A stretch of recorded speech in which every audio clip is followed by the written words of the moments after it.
Greetings, NASCAR enjoyers, and we're back to business as usual. Well, aside from the tragic passing of Kyle Busch, which we are still upset over.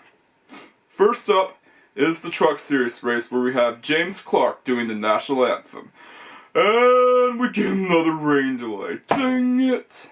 But anyways, after a long weather delay, which I had to stay up really late for, the race eventually starts with Layne Riggs jumping to lead. I mean, what else do you expect, am I right? Eka starts moving for the field. Ross Chastain is currently running in 19th. Majeski and Haley battle for 20th. So far, not much is going on. Like the Charlotte race, we also get the moment of silence on lap 8, which is done to honor the legacy of Kyle Busch. Yep, I already made my tribute to him, so go check it out. Even on lap 12, Layne Riggs continues to lead. Chastain tries to get past Enfinger while holding off Reslaf, but then, out of nowhere, Friesen joins the chat. Wait, where did he come from? Man, this race is going to put me to sleep. Reslaf also has issues with his truck. Oh no. He has no brakes! And this will become a recurring thing in Nashville, by the way. Chandler Smith and Ben Rhodes battle for 6, and Ben Rhodes almost manages to pull away. Chandler Smith manages to pull away from Ben Rhodes. We also get radio talk from Ben Rhodes as he got frustrated. Layne Riggs also puts Cole Butcher a lap down. Brenda Jones backs off when Daniel Hemrick gets past him. Layne Riggs gets held up by Corey LaJoie as he is fighting to stay on the lead lap. Even he couldn't hold him off as he goes a lap down. And just like that, Layne Riggs wins the first stage of the 2026 Allegiance 200 in Nashville. What a big surprise, am I right? Something tells me that Front Row Motorsports is cheating because they keep winning and they don't let anybody else win. Yeah, something suspicious is going on. But anyways, pit road is now open after the number 2 truck driven by Clayton Green unexpectedly stalled and several drivers make their pit stops. Don't expect any shakeups as Layne Riggs wins the race off pit road. Again, having an excellent pit crew and having a fast truck is like bringing Batman to a boxing fight. Yeah, you expect Layne Riggs' pit crew to be mediocre after you find out that he has a really fast truck. So yeah, a mediocre pit crew can offset a really fast truck, but nope. He has a fast truck and a really good pit crew. Again, something tells me that Front Row Motorsports is cheating. And Reslov gets spun up by Mini Tyrell on pit road. Ah crap, here we go again. Anyways, the second stage begins with Layne Riggs being pushed to lead, and a caution just came out. Tyler Reef lose control and hit the wall. Stephen Parsons was also close to getting involved with him, but I'm glad he didn't, and he's fine.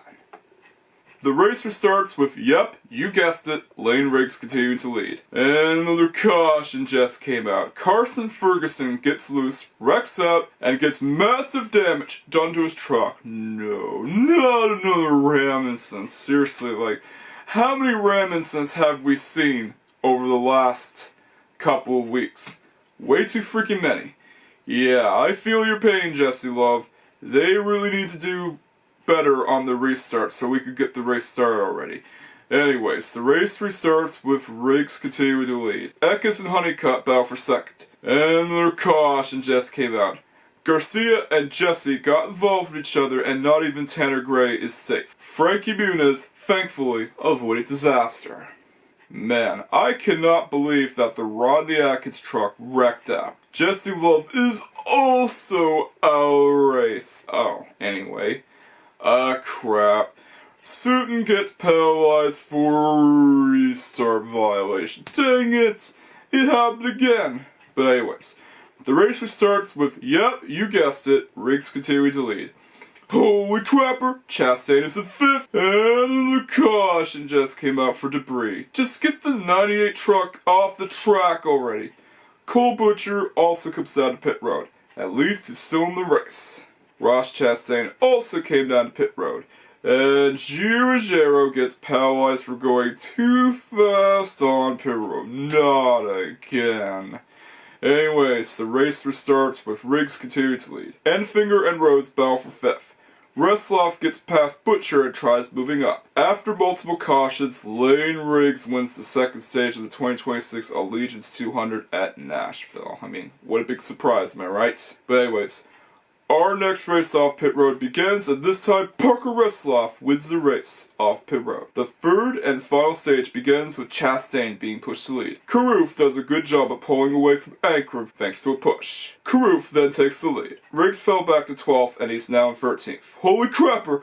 Rajah Caruth might win for Kyle Busch! Yes! The number 7 truck should win to honor the legacy of Kyle Busch. Not freaking Layne Riggs. I'm sorry, man, but I'm really fatigued over seeing Layne Riggs win too much. Yeah, like, comes from Layne Riggs fatigue syndrome. Because, well, when you see Layne Riggs win again and again, you just get fatigued and you just want to see anybody else but him win. Chastain holds off Honeycutt. Come on, Bellman, don't let him get past you! Honeycutt starts falling behind ahead to get out of the way. Thankfully, no caution was thrown as he was able to make it to pit road. Phew.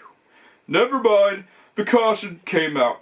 Wait, he wasn't anywhere near the track. I always hate when NASCAR does this. They throw a caution when someone makes it to pit road. Dang.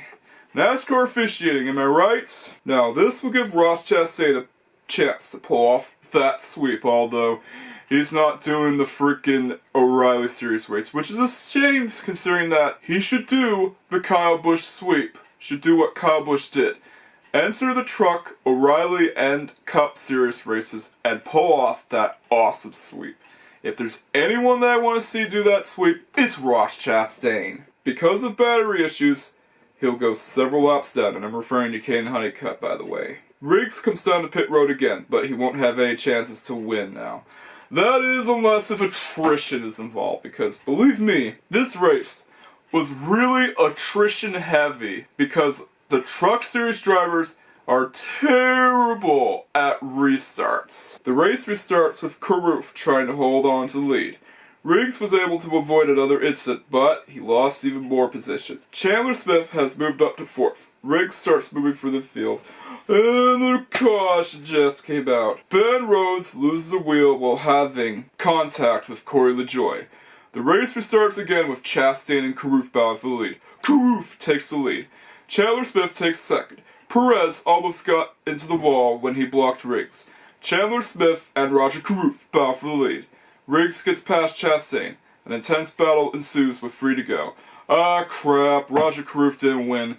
And again, Layne Riggs fatigue syndrome. But it still gets an 8 out of 10 for the insane battle, although at this point, I'm really getting sick and tired of having to see Layne Riggs win all the frickin' time. Yeah, like, I am suspecting that Front Row Motorsports has a cheating race truck because it's much faster than anyone else, and they hired a good pit crew on top of that. So, I'm hoping that things will shake up at Michigan, because, well, this might be Layne Riggs' Achilles heel. I don't think that Layne Riggs has ever done well at Michigan.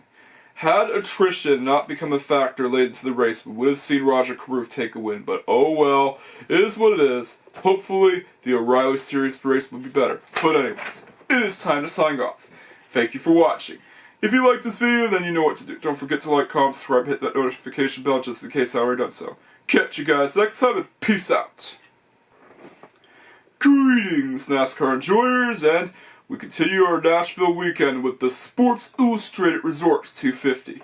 This year's SI Resorts 250 begins with Austin Hill and Jesse Love by the lead. Day has just started moving up and attempts to get past Austin Hill. Hill and Day continue to go at it, and just like that, Corey Day manages to get past Austin Hill for 2nd. Holy crapper! Justin Allgaier moved up to 8th. Like before, we get the Kyle Busch moment of silence tribute on lap 8. Carson Kvapil is currently running in 4th, but he has to deal with a hard-charging Kyle Larson. No sign of Chastain though, which is a shame considering that he should do the weekend sweep. Again, if there's any driver that I want to see pull off another sweep like Kyle Busch, it's Ross Chastain. Ah crap, Kyle Larson got past Clarkson. So far, not much is going on. Allgaier is now in 4th. He gets past Austin Hill for 3rd. Jesse Love is now right behind Cletus McFarlane, who has decided to race here. Cletus goes a lap down, and he now has to fight Logan Bearden for the free pass position as he appeared out of nowhere. Wait, what? Hold him off, man. Ah crap, he spins out again, but thankfully, he saved it. Phew. Anyways, after the stage ends under a caution, our first race off pit road begins and Jesse Love wins the race off pit road. Hopefully, Justin Allgaier will get past him. The second stage begins with Justin Allgaier trooping to the lead. But Jesse Love isn't going to give up the lead as he tries to get the lead back. Meanwhile, Austin Hill and Kyle Larson have contact. Because of that, it costed Austin Hill several positions as he fell back to 15th. Ah crap, Corey Day has smoke in the cockpit. Yeah.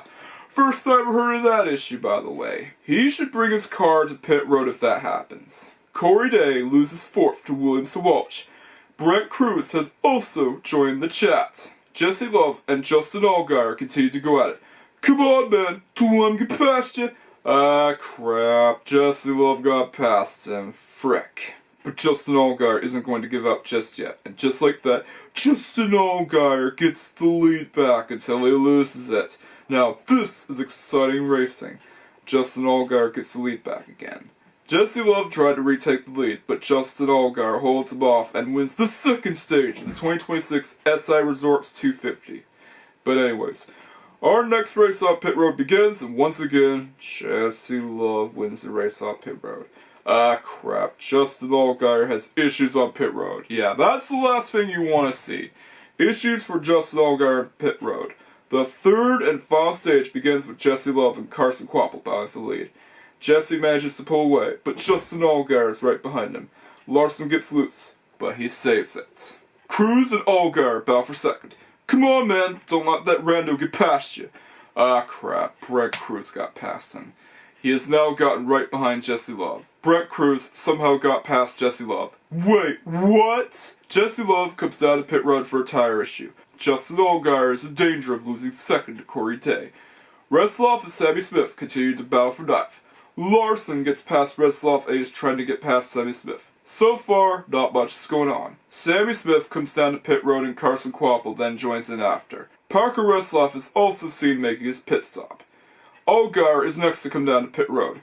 Brent Cruz also comes down to pit road and Corey Day joins in alongside him. Austin Hill is next to come down to pit road. Brent Cruz gets caught up in lap traffic.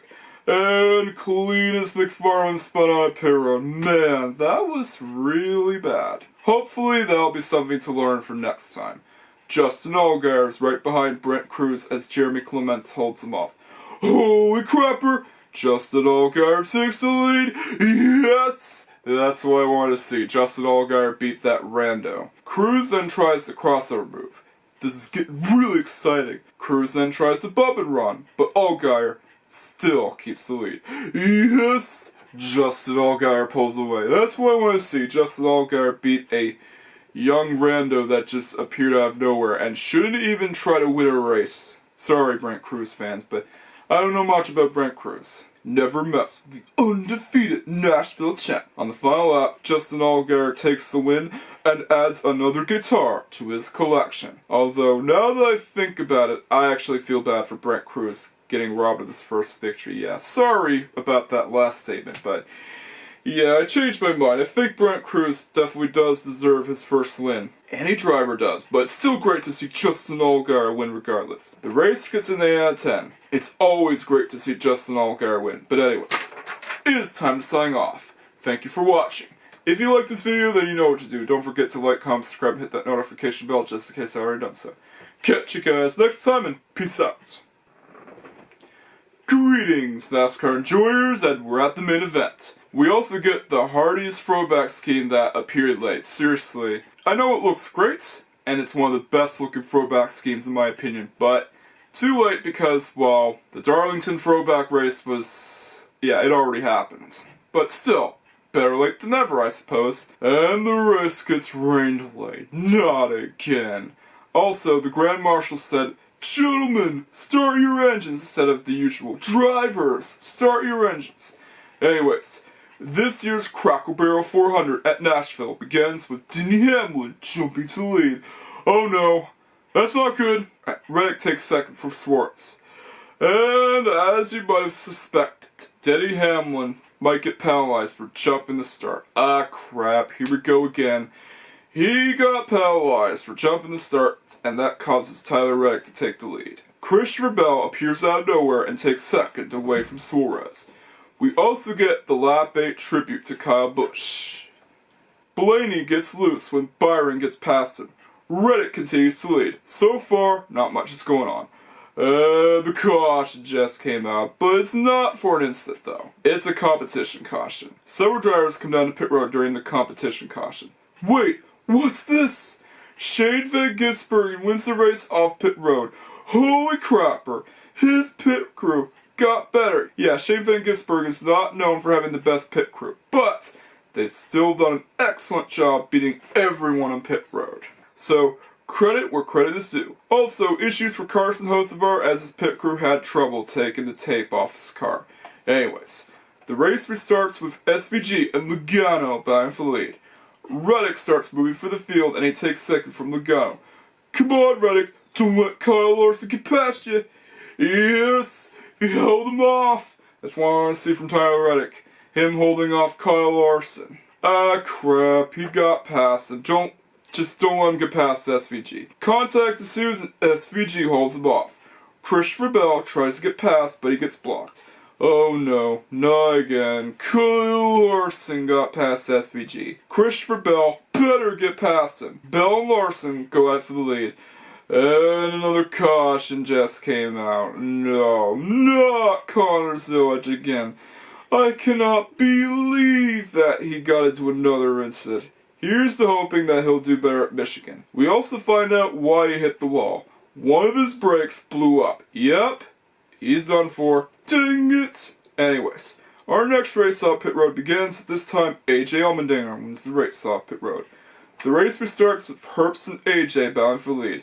Holy crapper! Ryan Blaney and Kyle Larson have appeared out of nowhere, and their caution just came out. Michael McDowell lost control and got involved with Ross Chastain. No, not Chastain, not another one. I hope he does better at Michigan as well, because I want to see Ross Chastain pull off a W here. I want to see him win. I came here to see Ross Chastain either finish in the top 10 or win, because as you might have known, I'm a huge fan of Ross Chastain. Man, Nashville is tough on brake rotors. He also struggled to get inside his pit box. Dang it, another one.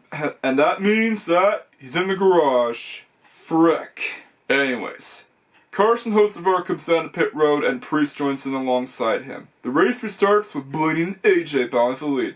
Holy crapper! AJ Allmendinger beats Kyle Larson for the stage win. Yes! Someone bested Kyle Larson. It happened.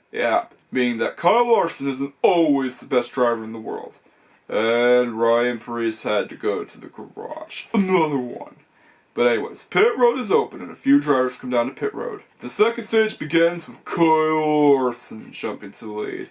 Holy crapper! Denny Hamlin jumped up to 8th! We also get the burn bar during the broadcast itself. Chase Briscoe and Kyle Larson battle for the lead. And just like that, Chase Briscoe takes the lead. Corey Heim has also jumped up to 5th. Blaney takes the lead when Briscoe and the other top 5 drivers decide to pit. And the caution just came out. Austin Dillon loses control and nearly hits the wall. Oh my good golly, not more attrition. Blaney and Elliott came down to pit road during the caution period, and several more also joining alongside them. Anyways, the race starts with Ryan Blaney jumping to the lead. AJ McDowell battle for 4th. Blaney continues to lead. And the caution just came out. Oh no, AJ Allmendinger's car is on fire. He also hit the wall hard and take a guess on what happened here. Yep, more brake issues. What a big surprise, am I right? But anyways, several drivers come down to pit road again. Michael McDowell wins the race off pit road. The race restarts with Daniel Suarez being pushed to the lead. And the caution just came out. Cole Custer spun out, lost control, and got involved with Todd Gilliland and Corey Heim. Because of that, the stage and another caution. No, not Corey Heim. Several drivers come down to pit road again. The third and final stage begins with Denny Hamlin jumping to the lead. Yes, he recovered, man. He always knows how to recover from a penalty or attrition. And the caution just came out. Austin Cindric and Brad Kay both got involved with each other. A few drivers come down to pit road during the caution period. The race restarts with Hamlin and Briscoe battling for the lead. Denny Hamlin manages to pull away, and another caution just came out. Byron, Bowman, and Wallace all got involved in a wreck. Brad Kay and a few drivers came down to pit road as their cars got damaged. More attrition, good lord, this track is really attrition heavy. The race restarts again with Denny Hamlin being pushed to the lead. And the caution just came out. Good lord, it's just caution after caution. John Hunter Nemechek gets taken out by Riley Herbst. A few drivers come down to pit road during the caution period. The race restarts again with Denny Hamlin hanging on to the lead. The two teammates, Briscoe and Bell, battle for second. Briscoe takes second. Don't let Chase Briscoe get past you, Denny. Chase Briscoe is right on Denny Hamlin's tail. Normally this will be a big issue for any driver, especially Rajah Caruth, who had a hard-charging Layne Riggs try to get past it, but not with Denny Hamlin. Denny Hamlin will try anything to hang on to that lead. Yeah, even if you got the faster car, it doesn't matter. Because Denny Hamlin will deny your chances of winning. Briscoe tries to take the lead, but he gets blocked by Denny Hamlin, and that causes Christopher Bell to get past him. Christopher Bell manages to get past Denny Hamlin. Chase Elliott has also joined the chat. Denny Hamlin now has to defend second for Chase Briscoe. Chase Briscoe takes second from Denny, and right when he comes down to pit road, Chase Briscoe is next to come down to pit road, and Bell also decides to make his pit stop. Reddick is currently in the lead until he too pits in. Zane Smith is trying to hold off Ryan Blaney. Ryan Blaney gives up second and comes down to pit road. Zane Smith intends on running long as he is hoping for a caution. Finally, about time, Front Row Motorsports decided to lead a race. Well, not counting the Truck Series team, of course. Riley Herbst comes down to pit road, and he returned to pit road as he had to serve a penalty. Another one. Just when Christopher Bell got past Zane Smith, a caution got thrown as Chris Buescher had a blown brake and cut into the wall. Oh my good golly. How many brake issues do we have? Seriously, like, brake rotors keep blowing up. But I have a theory on why the brake rotors keep blowing up compared to the older cars, because the older Gen 4 cars have terrible handling. They have far less mechanical grip, and the next gen cars have much better grip because of the bigger tires, and that's why they're harder on the brakes, because of the far superior grip. Although, they should really make better brakes for these cars. They should just go with carbon ceramic. I don't know why they just can't go with carbon ceramic brakes instead of steel brakes, which are far more prone to failure. But anyways, pit road is open and only a few drivers come down to pit road. Zane Smith wins the race off pit road. The race restarts with Bell being pushed to the lead. Holy crapper! Denny Hamlin gets ahead of his teammate Christopher Bell, and this is despite the fact that Christopher Bell theoretically has the faster car, but not when Denny Hamlin is around. It doesn't matter if you have the faster car, because Denny Hamlin will try to win. Always. The battle continues with 2 to go. On the final lap, the battle continues. Oh my god! Denny Hamlin does it! Will Tyler Reddick wrecks out? Now, this is one of the most insane finishes in Nashville, and you can thank the horsepower increase for making this race exciting. So, Bubba Wallace might be onto something. Denny Hamlin is also the first Toyota driver to win Nashville. Yep, he got something done. You can't stop Denny Hamlin. Well, unless if things don't get his way, but regardless, Denny Hamlin is a force to be reckoned with. And even if Tyler Reddick has won more races than him, he better watch out, because he is about to lose his championship lead to the one and only Denny Hamlin. And he also did the Kyle Busch victory bow, which we're probably going to expect for a long time because, well, people are still mourning over Kyle Busch's death, and it's still very sad. So yeah, it's ironic that Denny Hamlin, who has been with Kyle Busch ever since he first joined Joe Gibbs Racing, would be the one to win. The race itself gets an easy 9 out of 10. The insane finish is just worth it staying up late. Yeah, I got to see one of the most exciting ways that Denny Hamlin can win a race, and Denny Hamlin is starting to look like an absolute beast. And keep in mind, Denny Hamlin is at 45 years old. He shouldn't be winning this late into his career, but as Mark Martin said, Denny Hamlin just keeps getting better and better. But anyways, it is time to sign off. Thank you for watching. If you liked this video, then you know what to do. Don't forget to like, comment, subscribe, hit that notification bell just in case I already done so. Catch you guys next time, and peace out. Here we are. This tier list was supposed to appear in the Triple Crown Review Spectacular, but one of the patriotic schemes appeared late, and you're gonna see what it is. So yeah, that's why it's with the Nashville video instead of the Triple Crown Review Spectacular. Alright, so we're gonna start off with Ross Chastain's car, S tier, and it looks amazing as well. I do like the whole camo, and I do like the fact that Trackhouse has went with something different this year instead of repeating the same thing. I mean, the same scheme over and over. Alright, who's next?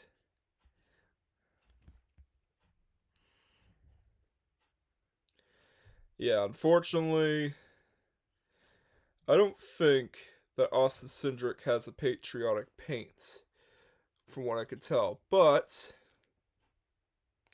Austin Dillon does, and it's amazing as ever. S tier. Gotta put it below Ross Chastain's car, and yeah, got the number 4 Rush Truck Center's car. B tier. Yeah, it's basically just an ordinary Rush Truck Center's car, but with some patriotic graphics photoshopped onto it. Put it in high C tier. Number 5, Kyle Larson. S tier. Yeah, it is a banger of a scheme. Yeah, they always come out with bangers. Okay, number 6. There's number 6. Number 6 is going up to A tier. Yeah. Number 7.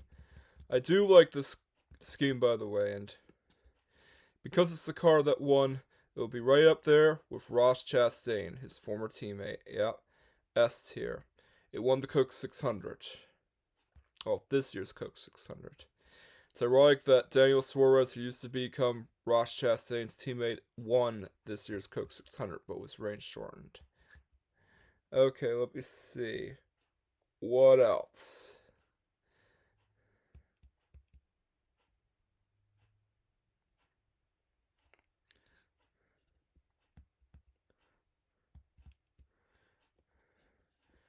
Thought there was a Chase Elliott car. Oh, there it is. Yeah. Not nearly as good in my opinion as the Kyle Larson car, but still, it's an S tier for me. Number 10, B tier. It's better than Noah Gragson's car. It's much better effort, but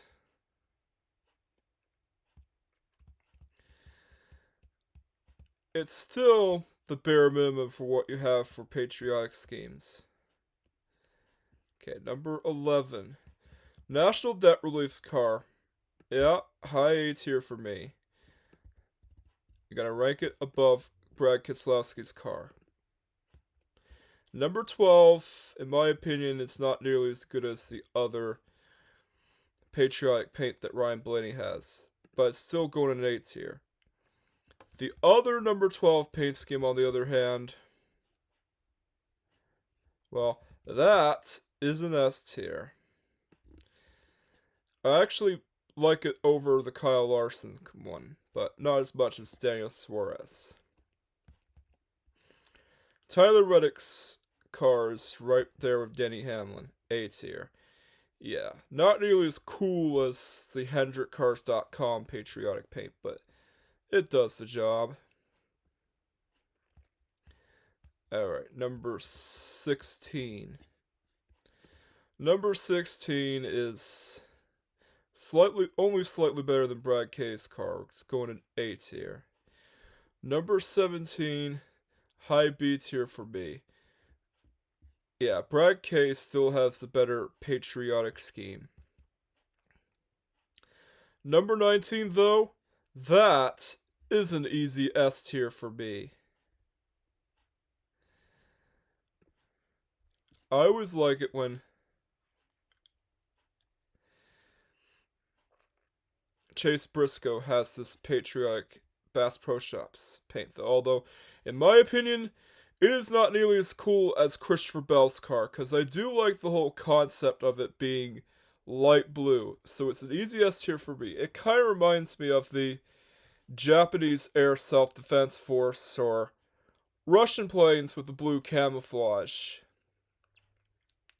Yeah, you know, the Su-32 or Su-34.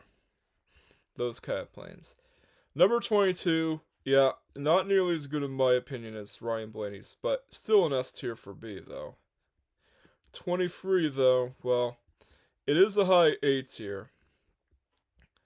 Not as good as Tyler Reddick's, though, but it still does the job. Although, 24, that is low S tier for me. You can't go wrong with Raptor Flames, yeah. William Byron's car always has good flames.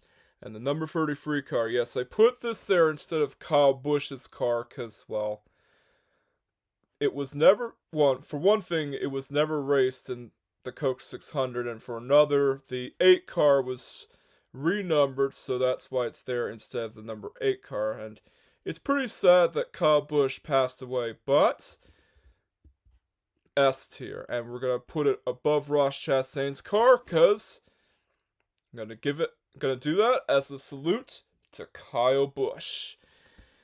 Yeah, so it's best to put Austin Hill's renumbered 33 car in top S tier, just as a tribute to Kyle Busch. Yeah, high A tier for me.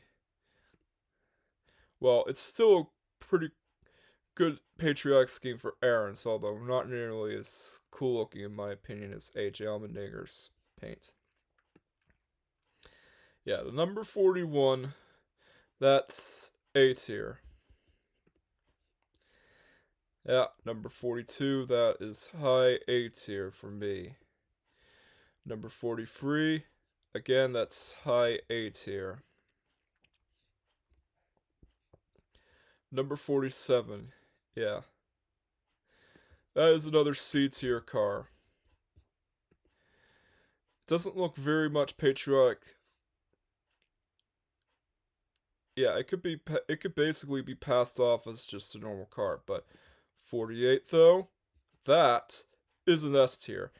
The paint on it kind of reminds me of the M1 Abrams battle tanks. It's probably what they were going for, yeah. It's pretty cool that they paid homage to an M1 Abrams tank.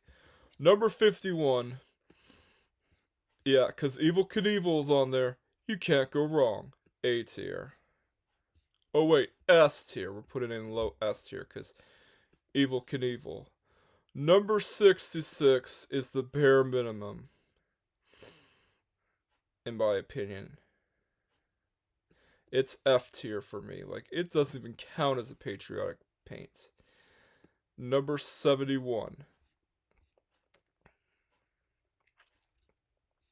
Yeah, that's an A tier for me. Number 78. S tier, since it's a really cool looking car. Yeah, I know it's not a patriotic scheme, but it's still a unique doubles car. So it makes sense of why it's there. Shane Van Gisbergen's car definitely is a high A tier for me. Yeah, it's not S tier. Yeah, the black tires truck, that's going in A tier, just below the Evil Knievel car.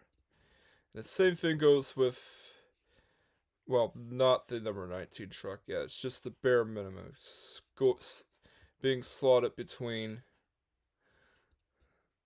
AJ Allmendinger's car and Ryan Blaney's other car.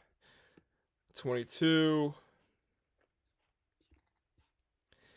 Yeah, that's an A tier for me. But the 25, S tier. Yeah, we'll move that down there. Yeah, because it's the Rumblebee truck. Number 4.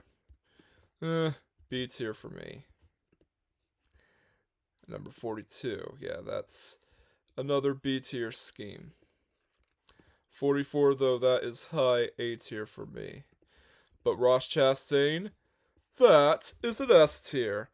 Because you can't go wrong with that scheme. Although, number 5, that is S tier for me. Again, they kind of tried to mix a Starkey scheme, but it accidentally reminds me of, well,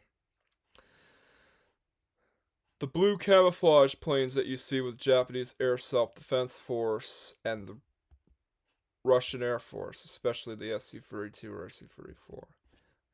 Number 56, that's a B tier for me. Number 7, though. Sadly, the diecast for this one was canceled, but I can understand why, although it's going right up there with its Cup Series counterparts.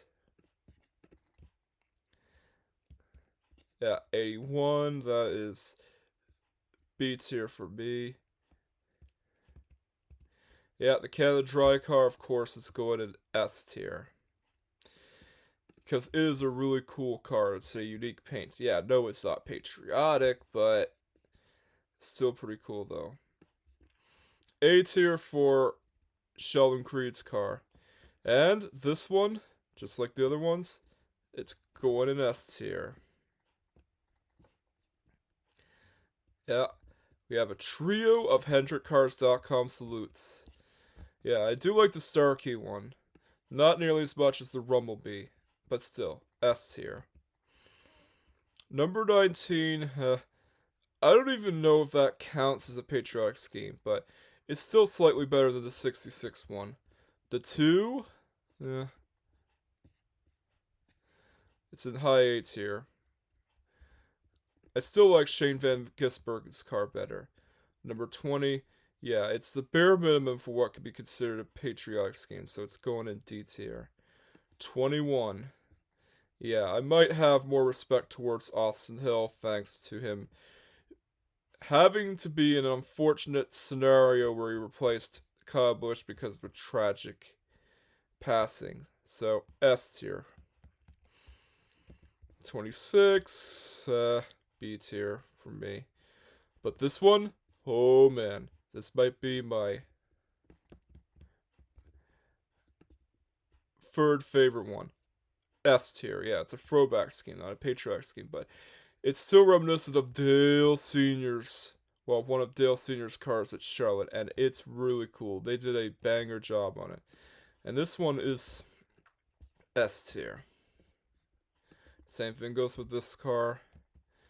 And same thing goes with the number 88 HendrickCars.com Salutes car, which goes right up there with the other ones.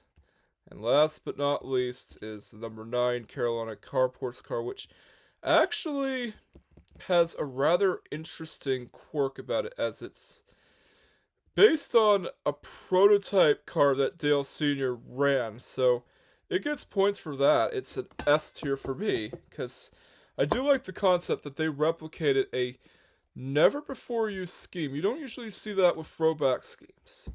Number 99 is a C tier. So yeah, that's my ranking list. My favorite scheme out of all these is definitely Austin Hill's car, because I want to put that right up there just to pay tribute to Kyle Busch. Because you gotta put the number 33 car to pay tribute to Kyle Busch and salute him. But anyways, it is time to sign off. Thank you for watching. If you liked this video, then you know what to do. Don't forget to like, comment, subscribe, hit that notification bell.